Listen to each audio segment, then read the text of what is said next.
Movie start होती है शहर में मैरी नाम की एक लड़की से, जो कि बहुत ही ज्यादा सॉफ्ट हार्टेड और काइंड सी नेचर की लड़की थी। घर में वो अपने खाना बना रही थी। यहाँ पर एक छोटा सा चूहा आकर उसका खाना चुराने लगता है, बट अपने नेचर की वजह से मैरी उसे खाना दे देती है। यहाँ पर अचानक से रूम में बहुत ज्यादा लाइट होती है और उसमें से एक आवाज आती है। वो आवाज मैरी को बताती है कि कुछ अरसे में उसके घर में एक मैजिकल बेबी आने वाला है, जो कि आने वाले वक्तों में यहाँ का किंग बनेगा। साथ ही वो आवाज मैरी को बताती है कि मैरी को उस बेबी का ख्याल रखना होगा, और मैरी भी ये बात मान लेती है क्योंकि उसे लगता है कि शायद ये मैसेज गॉड की तरफ से आया है। इसके बाद वो बहुत ब्राइट लाइट आसमान की तरफ जाती है और एक स्टार में चेंज हो जाती है, जो कि बहुत ही ज्यादा तेज चमक रहा था। ये सारी बात तो उस चूहे ने भी देख ली थी, और जिसके बाद वो जाता है ये बात अपने सारे दोस्तों को बताने के लिए। वहाँ पर हम बहुत सारे जानवरों को भी देखते हैं, जो कि इस तेज चमकने वाले स्टार को देखकर बहुत ही ज्यादा खुश भी थे। साथ ही हम यहाँ पर एक डोंकी को देखते हैं जिसका नाम बो है। वो अपने डैड के साथ मिलकर काम किया करता था। वो अपने डैड को बताता है कि आसमान में चमकने वाला तारा उसकी किस्मत को भी चेंज कर देगा और उसे बहुत ज्यादा लकी बना देगा। उसके डैड उसे मना करते हैं कि ऐसे ड्रीम्स तुम मत देखो और अपने काम पर फोकस करो।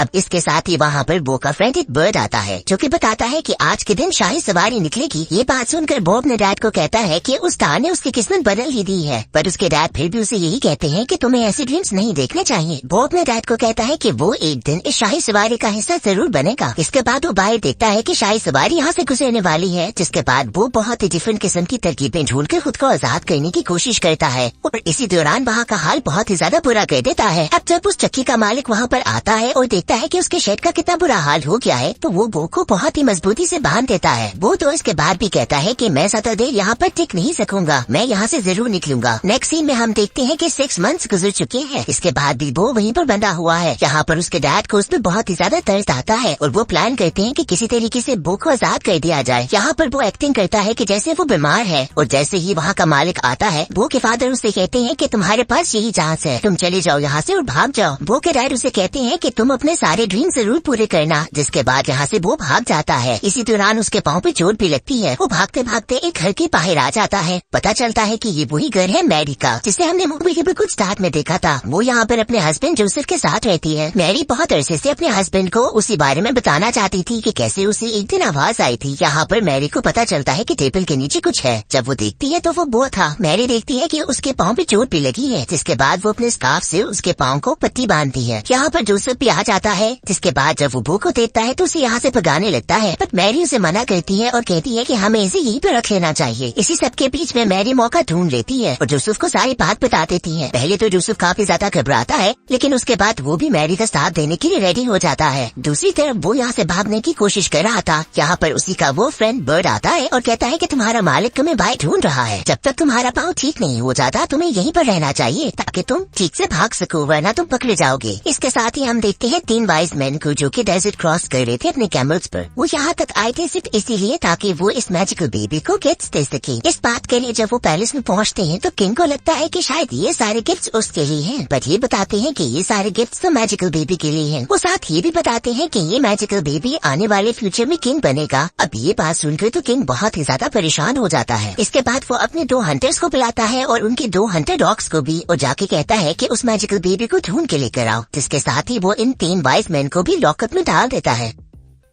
फिर हम देखते हैं उसी चूहे को, जो कि हमने मूवी के स्टार्ट में देखा था, जिसको मैरी की सारी बात के बारे में पता चल चुका था। वो सारे एनिमल्स को आने वाले बेबी के बारे में बता रहा था कि कैसे वो मैजिकल होगा। यहाँ पर वो हंटर्स अपने डॉग्स के साथ पहुँच जाते हैं। उनमें से एक हंटर डॉग इस चूहे से सारी बात निकलवा लेता है कि मैजिकल बेबी कहाँ पर होगा, जिसके बाद वो हंटर्स को लेकर उस तरफ निकल पड़ता है। दूसरी तरफ हम बो को देखते हैं, जो कि मैरी और जोसेफ के घर में बहुत ज्यादा एंजॉय कर रहा था। यहाँ पर उसे पता चलता है कि जोसेफ उसे एक बगी के साथ बांधने वाला है, क्योंकि उसने और मैरी ने सिटी की तरफ जाना है। बो का फ्रेंड फिर से उसे कहता है कि अगर तुम बगी के साथ बंद कर चले गए तो तुम तो शाही सवारी को मिस कर दोगे। अब इसके बाद वो बहुत ज्यादा रेजिस्ट करता है, जिससे जोसेफ बहुत तंग होता है और वो बहुत ज्यादा गुस्सा कर रहा था। तो फिर मैरी उसे कहती है कि हम पैदल ही चले जाएंगे, इसको यहीं पर रहने दो। इसके बाद जोसेफ लॉक लगाता है और वो दोनों तो चले जाते हैं। पता चलता है कि हंटर भी अब यहाँ तक पहुँच चुके हैं, जो कि ढूंढते ढूंढते मैरी के घर पे आ गए हैं। अब वो दोनों हंटर डॉग्स बो से पूछते हैं मैरी का। वो उसे कुछ भी नहीं बताता, लेकिन उसके पाँव पे वो दुपट्टा लगा हुआ था, जिसको स्मेल करके वो दोनों डॉग्स वहाँ से चले जाते हैं क्योंकि उनको पता चल गया था कि मैरी कहाँ गई है। अब बो को जब ये बात रियलाइज होती है तो वो निकल पड़ता है मैरी को बचाने के लिए, लेकिन हमें यहाँ पर पता चलता है कि ये एक प्लान था उन दोनों हंटर डॉग्स का, जो कि अब बो को फॉलो करने लगता है। बो का वही फ्रेंड बर्ड उसे बताता है एक शॉर्टकट के बारे में जो कि दिखने में बहुत ही डेंजरस रास्ता था। ये रास्ता बहुत ही अजीब सी माउंटेन्स और क्लिफ से गुजर कर था, लेकिन बो उसकी बात सुनकर इस रास्ते को फॉलो करने लगता है। अब वहाँ पर उसे रास्ते में एक शीप मिलती है जिसका नाम रुथ था। रुथ बो को बताती है कि कैसे वो भी बहुत ही बेसब्री से मैजिकल बेबी का वेट कर रही है और वो इस ब्राइट स्टार को फॉलो कर रही है ताकि जहाँ पर मैजिकल बेबी होना है वो वहाँ तक पहुँच जाए। वो उसे भी बताता है कि कैसे एक हंटर आ रहा है अपने डॉग्स के साथ। ये बात सुनकर रुथ भी कहती है कि वो भी इन लोगों के साथ ही चलेगी सिटी की तरफ। साथ ही हम देखते हैं कि हंटर अपने दोनों हंटर डॉग्स के साथ पहुँच चुका है यहाँ पर। साथ ही हम उन 3 कैमल्स को देखते हैं जो कि वाइस मैन के थे।